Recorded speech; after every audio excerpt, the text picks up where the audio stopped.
안녕하세요. 모든 학습에서 반복은 필수입니다. 그건 영어도 마찬가지인데요. 그런데 내가 봐야 될 양이 많아서 충분히 반복을 할 수 없다면 그러면 어떻게 해야 될까요? 그 답은 정해져 있습니다. 반복만큼 효과적인 게 없습니다. 그래서 반복의 효과를 알고 있는 사람들은 절대 반복의 횟수를 줄이지 않습니다. 오히려 내가 봐야 될 양을 줄입니다. 그런데 시험 범위가 정해져 있고 그리고 내가 다음 시간까지 준비해야 될 과제의 범위가 정해져 있는데 그걸 어떻게 양을 줄여서 충분한 반복을 확보할 수 있을지 그 사례가 나와 있는 내용을 한번 살펴보겠습니다. 먼저 이 무조건 합격하는 거꾸로 공부법, 여기에는 뭐 대학교나 아니면은 고시, 전문직 시험을 공부할 때 도움이 될 만한 내용이 나와 있고, 이 독학, 어른의 승전 공부법, 이 책에는 해외 대학원 공부하는데 도움이 될 만한 내용이 있거든요. 그래서 먼저 하나씩 살펴보겠습니다. 먼저 이 책에 나와 있는 내용을 볼게요.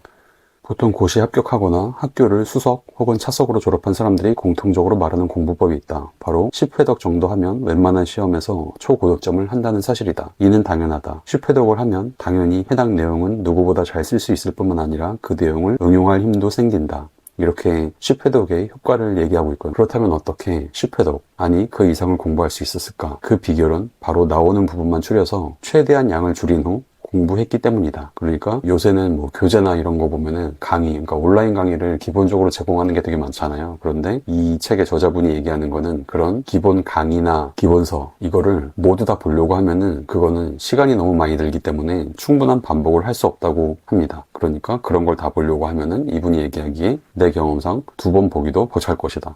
그래서 이분이 하는 건 뭐냐면은 처음부터 끝까지 책을 보지 않고 시험에 나올 부분을 먼저 추려냈기 때문에 당연히 기본서 내용의 5분의 1도 안 되는 분량이고 해당 분량은 기본서를 처음부터 끝까지 볼 정도의 노력이면 10번은 볼 수 있다. 이렇게 내용을 줄인 다음에 그 다음에 그 부분을 공부했기 때문에 이렇게 10번 이상 볼 수 있게 했다고 합니다. 이런 방법으로 나는 로스쿨 중간고사와 기말고사에서 항상 최상위권을 유지할 수 있었고 변호사 시험, 회계사 시험, 감정평가사 시험 등 고시급 시험에서도 한 번에 좋은 결과를 얻을 수 있었다. 이렇게 얘기합니다. 결국 회독수를 늘리는 비결은 시험에 최대한 나오는 부분을 추려내 양을 줄이고 그 좁힌 범위만큼만 반복하여 가능한 버릴 부분을 늘려 시험에 나오는 부분만 깊게 공부하는 데에 있다. 이렇게 얘기합니다. 그리고 이제 이 책에 나온 사례입니다. 미국 대학원에서는 방대한 양의 읽기 과제를 내준다. 이것은 수업을 받는 것을 전제로 하여 주말까지 모두 읽으라는 참고문헌 목록이다. 그런데 미국 대학원에 다니고 영어를 아무리 잘해도 영어가 모국어가 아니기 때문에 이렇게 영어 책을 일주일 안에 10권 읽어라 이러면은 도저히 그걸 따라갈 수 없잖아요. 그럼 어떻게 했냐면은 그래서 나는 일단 과제로 내준 책을 도서관에서 빌려왔다. 그런 다음 책의 아랫면을 확인했다. 그럼 페이지가 까맣게 된 부분이 있는데 그것은 사람들이 그 부분을 많이 읽었다는 의미다. 그것은 책 전체의 20%도 되지 않는 분량이다. 그래서 어차피 책을 다 읽을 수가 없기 때문에 그 책에서 좀 중요하다고 생각하는 부분을 추려낸 거죠. 이 사람의 실질적인 팁은 이렇게 책 밑을 봐가지고 많은 사람들이 봤기 때문에 손때가 묻은 부분이 있을 거잖아요. 이제 그 부분을 위주로 봤다는 거고. 근데 본인도 책의 목차나 머릿말 등을 보고 그 책의 중요한 부분을 파악하려는 노력도 했겠죠.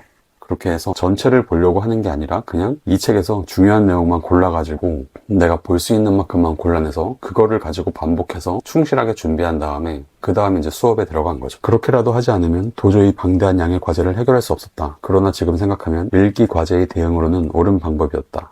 이렇게 많은 것은 읽을 수 없어 라고 포기해버리는 것에 비하면 훨씬 적극적이고 바람직한 대응이다. 그리고 또 한 가지 얘기하는 게 책의 핵심은 전체의 20%도 되지 않는다. 20%는커녕 고작 몇 %에 불과한 경우도 많다. 그리고 그것을 중점적으로 읽으면 전체를 읽는 것보다 훨씬 많은 것을 깊이 있게 배울 수 있다. 이렇게 얘기합니다. 그래서 내가 봐야 될 양이 되게 많은 경우, 그러니까 어떤 시험 과목이나 아니면은 과제 때문에 나한테 주어진 양이 많은 경우, 그때에도 어차피 내가 반복을 충분히 하지 않으면은 그거를 소화해서 써먹을 수 없기 때문에 결론은 내가 반복할 수 있는 만큼 내가 봐야 될 양을 줄이고 줄이는 게 그게 이런 공부 잘하는 분들의 학습법 책에 나와 있는 비결이었습니다.